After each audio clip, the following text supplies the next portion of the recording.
Peut-être encore une fois plus au plateau, madame, comment on découvre le cancer du sein? Ah ben merci, je vous remercie de me passer la parole. Je prends directement mon exemple parce que ce n'est pas la même chose partout.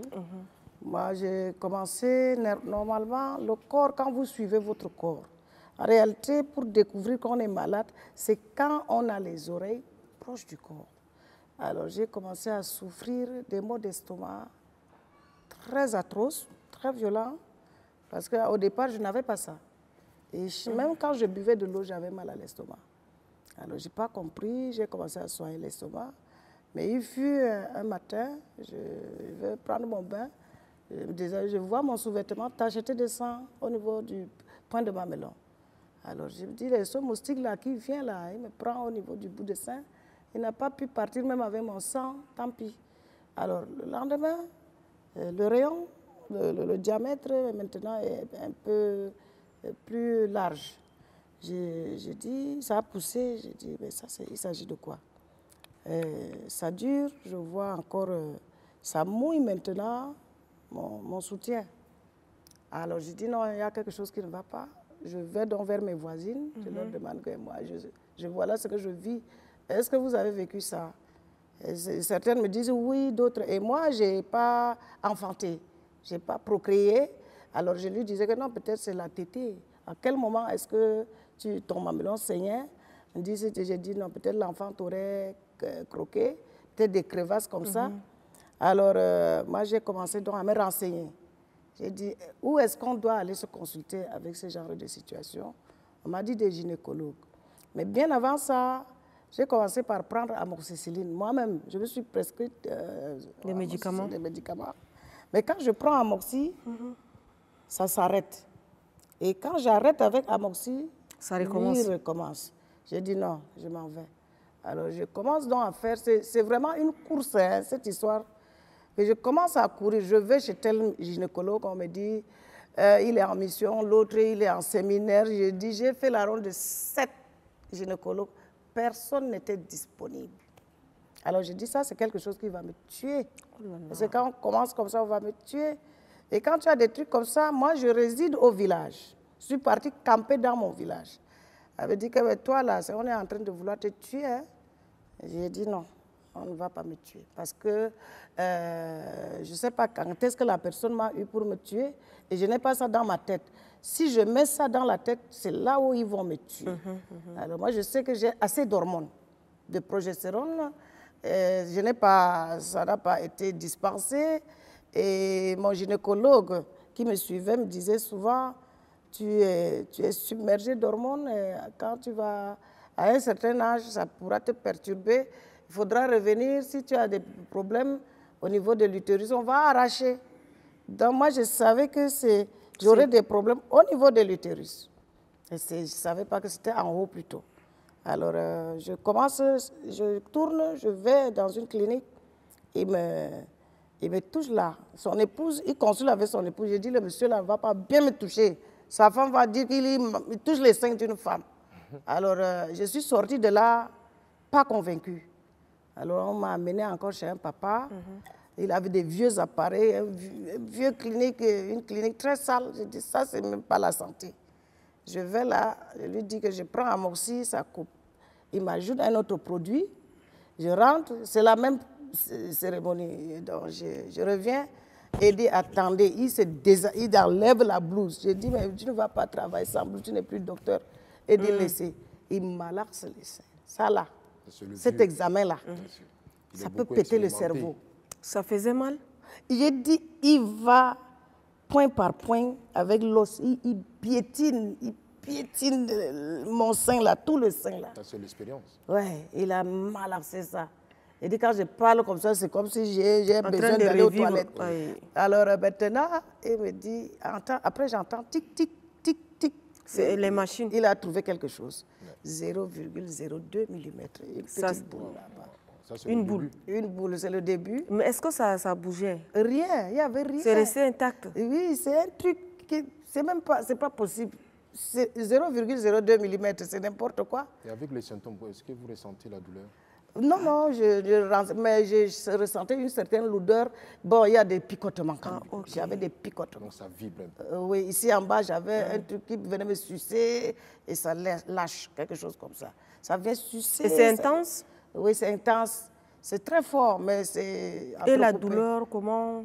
Oui, vous la la- douleur, c'est-à-dire comme l'abcès. Ouais. Les douleurs d'abcès, là. C'est ça, c'est-à-dire ça tire comme si on... Et la puis nuit, ça relâche. La nuit, vous arrivez à dormir? Oui, par moment, ça peut me réveiller. Je peux dormir entrecoupé, comme ça quand même. C'est une Qu'est-ce que le douleur. médecin vous a prescrit? Le médecin m'a demandé d'aller tout de suite à l'écho ma mère et la mammographie. Nous allons là-bas, il n'y a rien, c'est négatif. Avec tout ce qu'il a vu? Oui, moi je lui dis, je ne vous lâche pas. Vous avez déjà eu quelque chose et je ne vous lâche pas. Oui, Madame Yadia, depuis quand vous souffrez du cancer?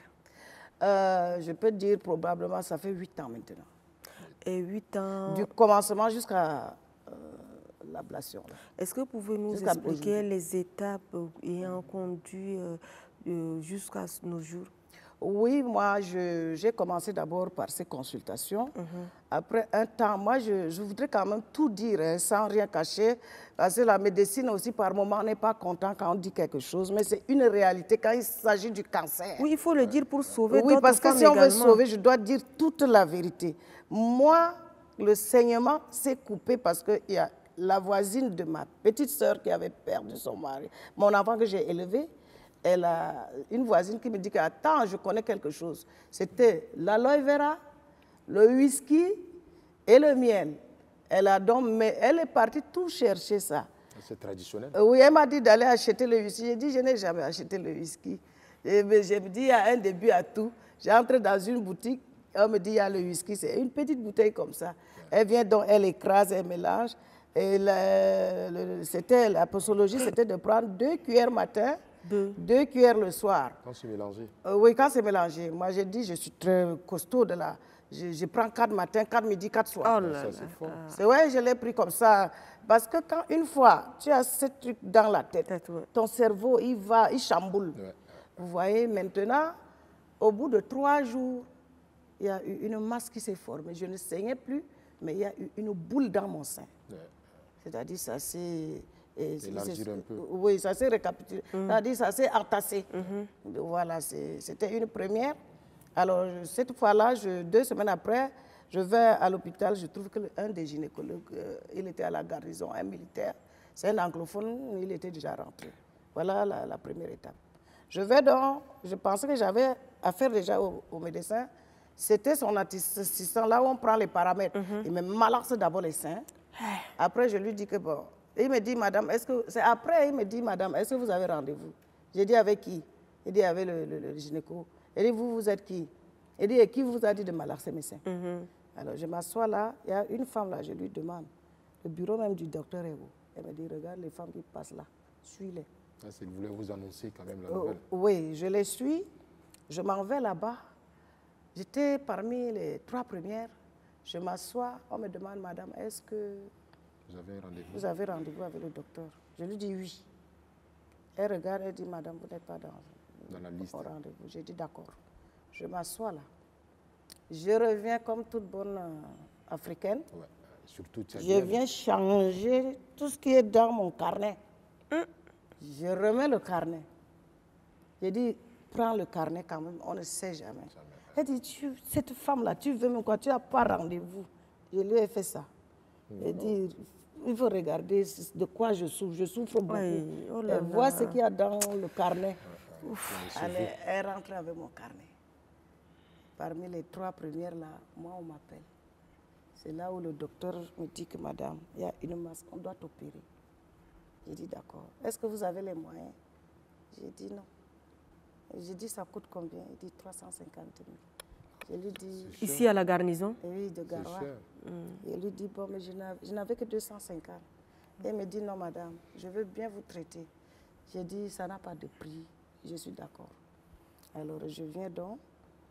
Moi, j'essayais de le convaincre parce que je ne voulais plus couper cette histoire-là. C'était juste une opération pour extraire la masse. Ouais. Je lui dis, non, moi, la masse est santé. petite. Il me dit, non, elle est costaud. Alors, je reviens. Ça a pris même 500 000 Donc, ou vous faisiez 600 un peu 000. de malin C'est pour cette ne pas couper. Ouais, cette histoire-là, quand vous dites 100 000 maintenant, il faut amener 1 million. Hein. Madame Yadia, Oui. avec votre permission, nous Oui. allons ensemble regarder. Oui. Et là, c'est Yadia dans quel hôpital? Je suis en Tunisie comme ça, couchée déjà, avec un sein coupé déjà. Voilà ça, voilà mon histoire. Et Ça, ça, c'était le massage. J'étais au massage. Et ça, vous voyez ma tête? Ça c'est détruit les terrible. cheveux. Hein. C'est terrible. Seulement, vous revenez de loin, Madame Yadia. Oui, oui. C'est pas possible. Ça, c'est moi. Que Dieu nous préserve. Et après combien de temps Yadia a été guérie? Après l'ablation? Après l'ablation, tout de suite, moi, quand je me suis réveillée, moi, j'ai pensé que j'étais déjà guérie. Seulement, j'avais perdu la mémoire. Ça me rappelle C'est des vraiment choses. atroce, hein, Madame Oui, mais je Yadia. n'arrive pas à regarder jusqu'à la fin, je ne sais pas pourquoi. Depuis que j'ai ces Je images... sais que vous avez l'arme. Oui, je n'arrive pas à regarder ça. Beaucoup de Mais courage. c'est normal. Mais je le dis, vous il êtes faut que les gens forte. voient ça. Madame Yadia, vous êtes forte. Vous êtes Vous forte. m'excuserez. Hein. C'est normal, Ouais. même si je fais ça, Vous il êtes y a forte. une joie parce que quelqu'un m'a dit, Madame, mon guide qui était là-bas, c'est Fad Ben Salem. Il m'a trop aidé et il m'a dit, un jour tu parleras de ça au passé. Et quand je regarde les images, je parle déjà au passé, c'est ça qui me donne ça. Mais est-ce que les autres, les femmes, les hommes, tout le monde entier va comprendre ça? C'est pour ça que je prends la peine de laisser mes images pour ces atrocités que j'ai vécues. C'est pas un être, ça c'est les atrocités des chevaux, des lions, des éléphants. C'est pas prévu pour un être humain. On ne peut pas souffrir comme ça. Madame Yadia, parlez-nous un peu de malaise après l'ablation. Après l'ablation, j'ai commencé les malaises après ablation. C'est qu'il y avait insensibilisé de tout ce côté gauche-là. Moi, on m'a décapité. Quand vous voyez là, on m'a déchiré comme ça jusqu'au dos et d'ici jusque-là. Désolée. Il y a un truc, on a percé ici, là, pour mettre 20 cm. Et là, pour 10 cm, pour aspirer les liquides à l'intérieur des drones, là. Oui. Voilà, maintenant, je commence à tousser. Je leur dis, mais vous m'avez dit que vous avez fait tous les examens et je tousse. Et mon poumon est touché. Ils me disent, non, tu tousses, on va te refaire les examens. Donc, au bout de 3 jours, ils viennent. Après, ils ajoutent encore un jour. Ils disent que non, c'est bon, c'est bon.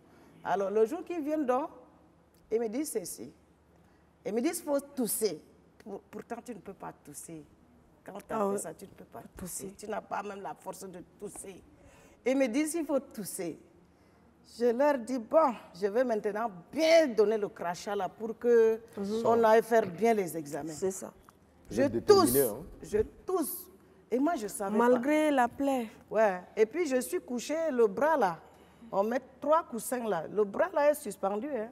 Ouais, pour ne pas avoir de voilà. mouvement. Donc, ils avaient déjà attrapé le tuyau. Moi, je ne savais pas. Vous comprenez? Ouais. On me dit tous. Je tousse une première fois. Et ils me dit tous deuxième fois. Ils ont arraché ça, le tuyau là. Moi, j'ai senti un oiseau crier.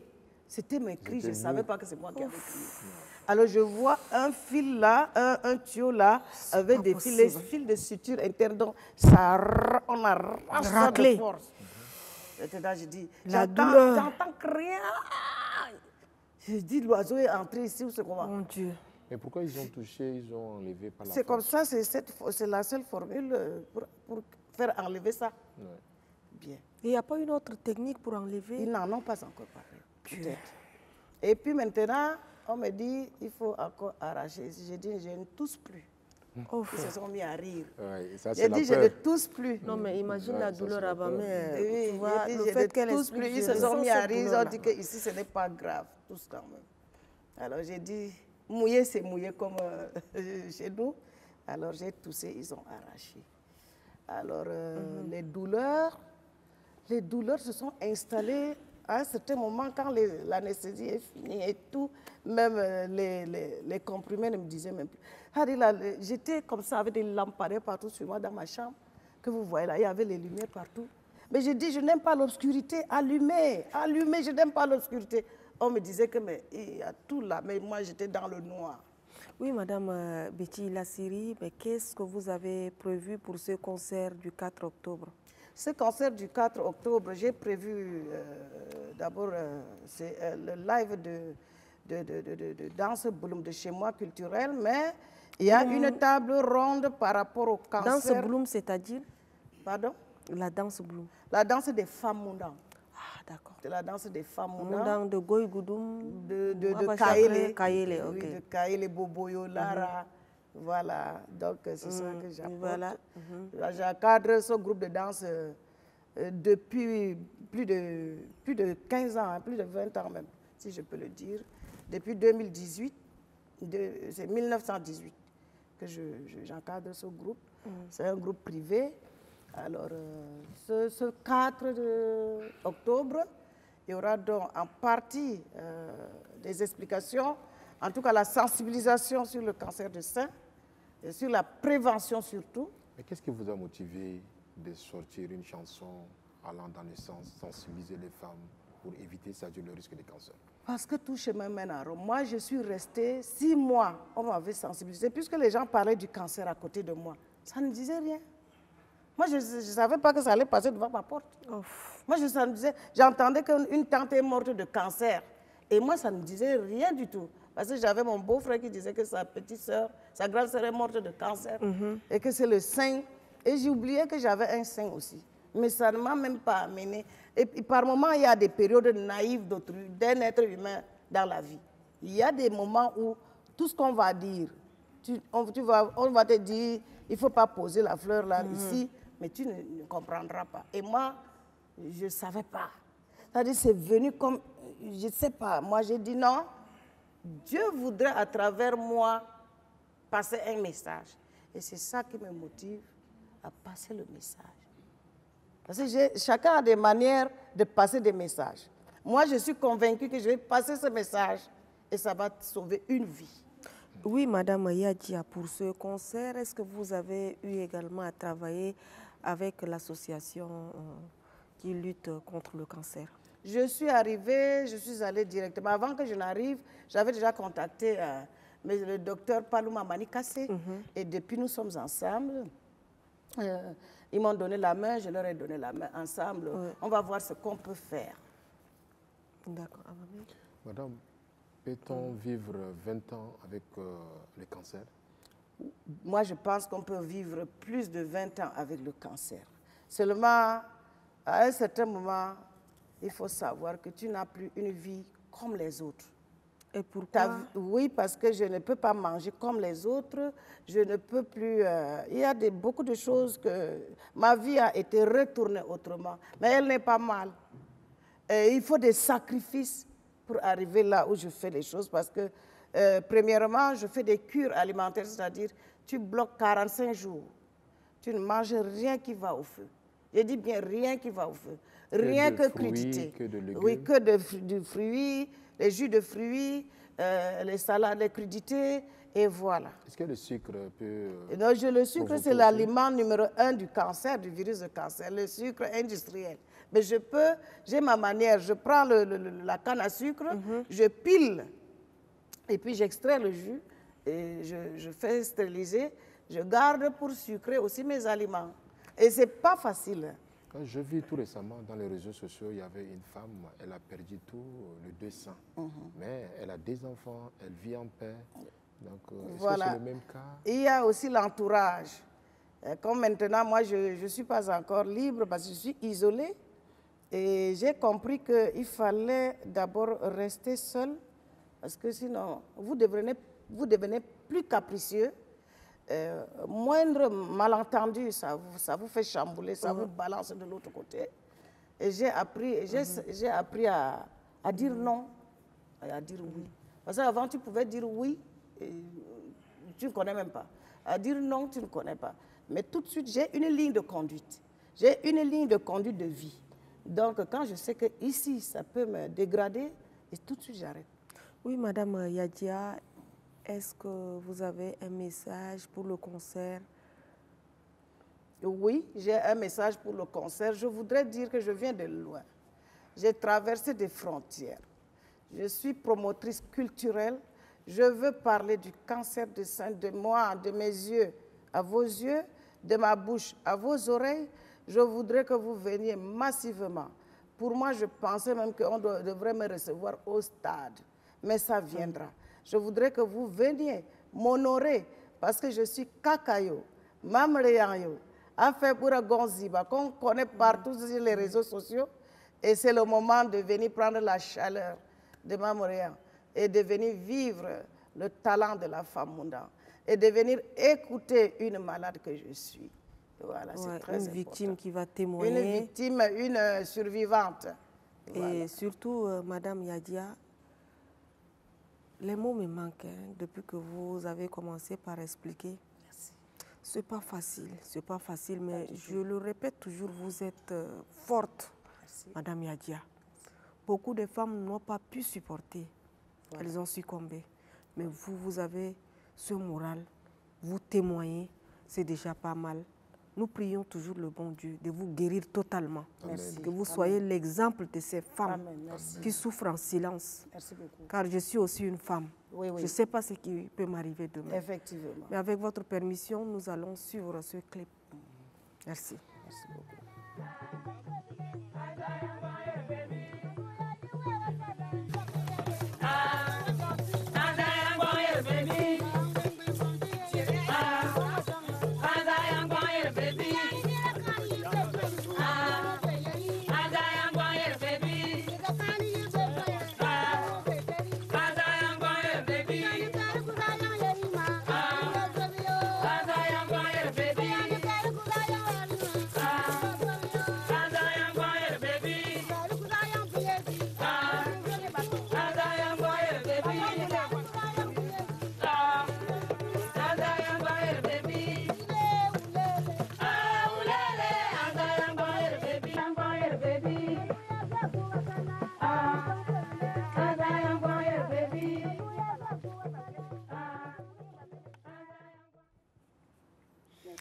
Madame Yadia, votre dernier mot?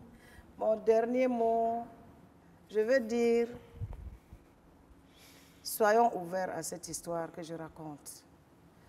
Femme, quand femme est malade, le président est malade, papa est malade, l'enfant est malade, ton voisin est malade, c'est la mère de l'humanité.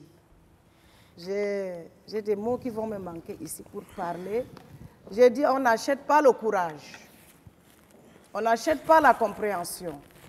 J'aurais voulu que, au lieu qu'on vérifie les cartes d'identité à l'entrée ou dans le car, j'aurais voulu qu'on vérifie le carnet de santé, surtout pour le dépistage du cancer partout, parce que ce n'est pas que le cancer des seins.